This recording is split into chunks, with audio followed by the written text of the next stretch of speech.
Hello again, welcome back to Hangar 51. Today I'm going to show you a little repair job I'm doing on a foam wing that has retractable landing gear in it.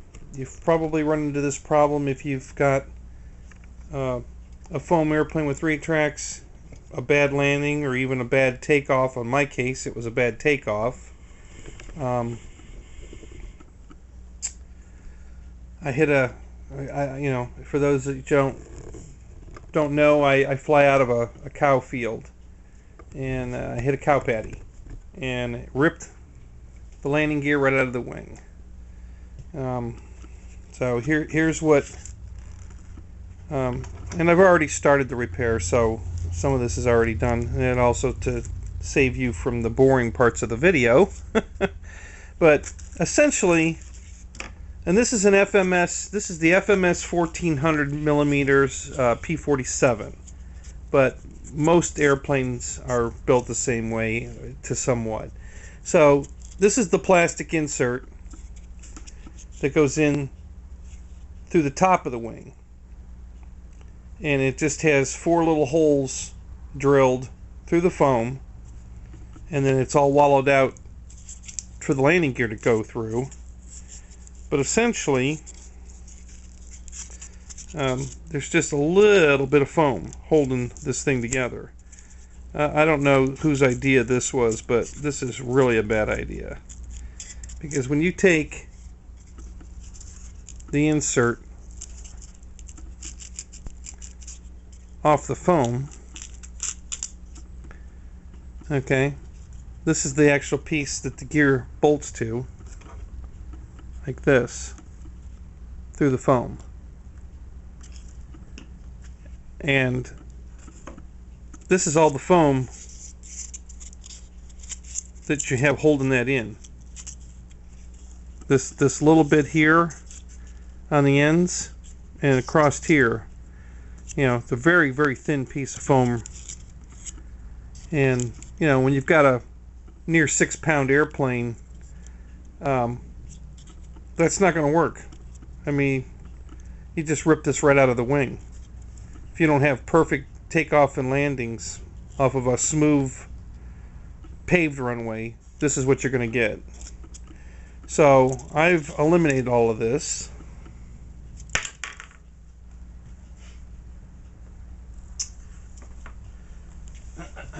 Got a piece of hardwood.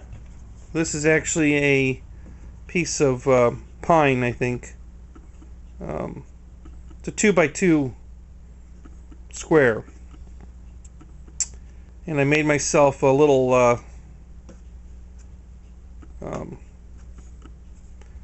replacement block that will fit down in the plane here like this.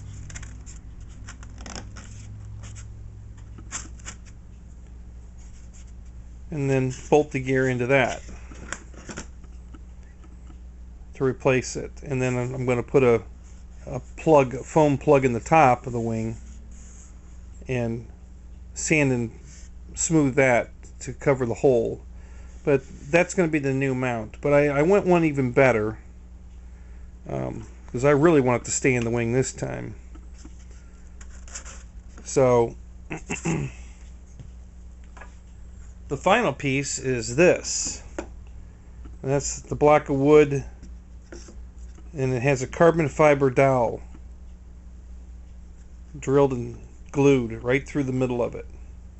And what I did was I dug a channel right here in the front of the wing, and I just did it for effect, I guess. I went right to the edge of the black, because I'm going to touch the black up in the groove to help hide this. But now this slides down into the wing, just like that.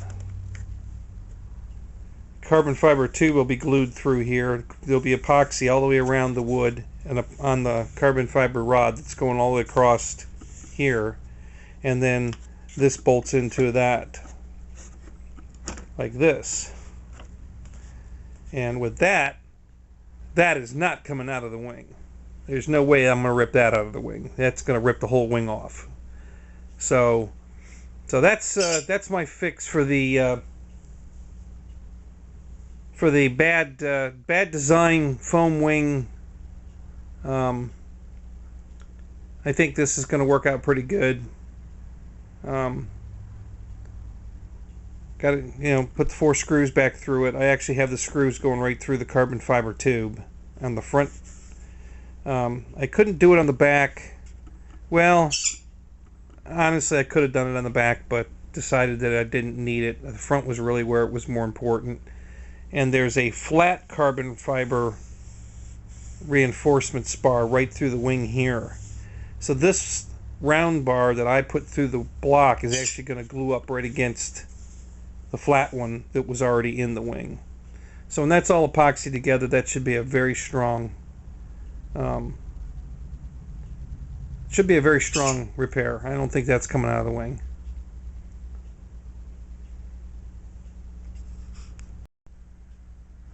Okay, so here's my final product there. It's all glued in now. The carbon fiber rod is going right through here.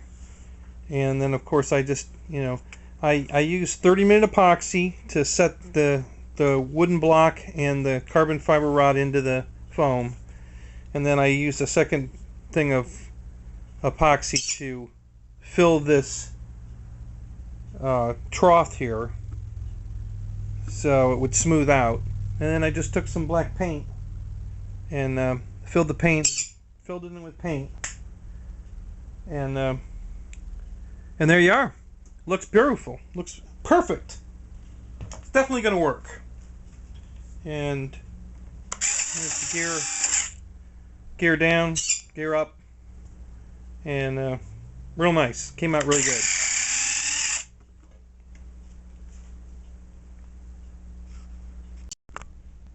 Okay, here's a look at the top of the wing. There was this is where that plastic plug went through. And of course there was a hole there, and the wood block came up through the hole. It was probably about 1/8 of an inch down. So I've got a piece of foam from a crashed airplane that was left out at the flying field. It's EPO foam, and I just filled that in, glued it in place, and now I'll sand that down flush with the wing surface. Okay, so first of all, before I cut the foam, the white foam plug, I clear coated the wing, and I used this Duplicolor Perfect Match Protective Clear Coat finish. This is it's foam safe, everything's safe. It hasn't reacted to anything I've sprayed it on, and doesn't have a rattle ball in it. So, and the reason I did that is because it gives me a buffer. Okay, I mean, I know I'm going to sand into this paint anyway because I have to paint this whole area. But what that does is it gives me a guide. When I'm getting close to sanding through the paint, I'll see the sand marks on the clear coat now instead of actually sanding through the paint. And then I can concentrate my sanding away from those areas that are getting thin. So, and then this is this white mess that you see on here. That's this DAP Fast and Final lightweight spackle. You can get this at all the box stores. This weighs nothing. It's super lightweight, super easy to sand. So that's where we are. So now I'll sand this down. I'm not gonna have you sit here watching me sand. You have to use a very light touch with this. Okay, if you've got a heavy hand, you're going to want to use like 400 grit sandpaper because this stuff sands so easy. So you need a really light touch when you're sanding this. So let me get to sanding and I'll be right back. Okay, so with the feather fill sanded out and smooth, got a little automotive primer on it, and we're ready to put some color on it. So let's get to that next. Okay, so here's the final outcome. All sanded, feathered, and painted. Came out pretty good. It's not perfect. Didn't try to make it perfect. Listen, it's not. I'm not taking it to the masters, and it's just an airplane I fly. This is absolutely presentable. I'm be very proud to take this to the field and show anybody that I redid the landing gear in it, and this is the outcome. I could have spent another 40 hours block sanding it all out and feathering it to the perfection, but there's dings and hanger rash all over the whole airplane. There's no reason for that. I just, at some point you got to call it, good enough, and that's where I'm at. I think this looks fine. Very happy with the outcome. It's definitely presents itself well, and I think it looks good. So it's not perfect, but it looks a heck of a lot better than those silly plastic mounts. These stupid things that used to sit in the wing right there. Having that big block of plastic sitting there. This looks much better than this. So, and you can still, I don't know if you can see it on camera or not, but there's still just a hint of the line there. That's the part I'm talking about. If I wanted to feather it, I would have had to use filler all the way out here, and then block sand the whole thing to get that perfectly smooth, and then I would have a perfectly smooth area right here in the plane, and then hanger rash here and here, and it's just not worth it. At some point you got to just decide that it looks good, you're happy, satisfied, and that's where I'm at. I think it looks good. Some of the tools I used were these sanding blocks. You can get these at Home Depot, Walmart, any of the big box stores. It's a piece of foam rubber, okay, and it comes with two different sanding textures on it. A coarse and a finer, and then they have them in different coarsenesses. I think this one is 220 and 150. I think. Can't remember exactly, but go look for these in the hardware department, the paint department. They're very helpful, for doing this kind of work. Just used some painter's tape, the blue tape. It's a lot lower tack. It tends not to pull the other paint off the model. I also usually wipe it on or stick it to my shirt first a couple times to take some of the tack down, and then if you tape it to the plane here lightly, it shouldn't pull the paint off. For paint, for keeping paint off the areas you don't want painted.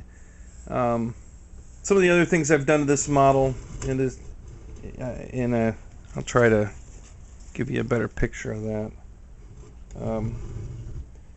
These guns here, I don't know if you guys are familiar with the FMS guns on this silly plane, but they've got these plastic tubes that come out that are the size, if they were actual guns on a real plane, you'd be shooting bowling balls, not bullets. Looked ridiculous. So I used the tubes for the first, and I cut them off even with the wing, and then I just necked it down 5 sizes using aluminum tubing and brass tubing, and that you could see the slight. I try to make slight shouldering for each one to make it look like the gun recoil. And again, it's not perfect. I'm not taking it to the masters, but I think it looks a lot nicer than the silly plastic tubes they were using for gun ports. So, just a few of the mods I made on this model. I think it looks good. Pretty happy with it. So if that, hope this helps you think about changing or repairing your landing gear on a foamy. Definitely, these gear are going to stay in now. They're not coming out. And I did re-angle them slightly forward. So now the gear are actually, when it's sitting on its tail wheel, the landing gear are ahead of the wing slightly. not straight down out of the wing, but kicked forward a little bit.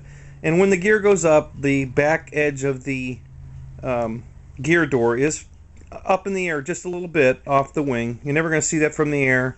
Functionality was more important than perfection on it. When the gear went up, that it would fit in the gear door pocket perfectly. I was more interested in it having good ground control. This plane had a terrible tendency to nose over. The gear just wasn't far enough forward. Probably another reason why they stopped making this plane. I think it had a lot of little issues that became one big issue. When you add all the little issues up that this plane had, the fact that the gear was horribly installed in the wing, it was never going to handle a 6-pound airplane, that they weren't raked far enough forward, that the wings are not removable without a major hassle, that they didn't put any. This is the only this size airplane I've ever seen from FMS that doesn't have lights in it. All other planes have lights in them. This one does not. So there were a lot of issues with this plane. That, again, little issues. But when you add all the little issues up, I think you get one big issue, one semi-disappointing airplane. Not that it's... I'm not trying to say I'm disappointed. It flies amazing. It's a beautiful flying airplane. I love the way it flies. Looks great in the air, flies great. But I've had to tackle all of these issues to make a better model out of it. And I think I've achieved that now. I haven't flown it on this gear yet, but I know for certain it's not coming out. There's no way you're tearing that out of the wing now. Not with that carbon fiber rod in there. It's going to rip the wing off. So I'm not worried about the gear anymore. I believe I've got it raked far enough forward now that I'll get great takeoff and landing rolls. It won't try to nose over anymore. But that's yet to be determined. But I think I've got it far enough forward. I couldn't really go any more without the gear really not fitting up into the well. At some point you get it raked far enough, and now it won't even go up into the, when they retract, they won't go up into the wheel well. So I had to quit somewhere, and I found the happy medium, I think. So I think it's going to work out good. I think it looks good. And that's it. So comment at the bottom. Comment at the bottom. Like me here on YouTube, like me on Facebook, and we'll talk to you later. Bye-bye.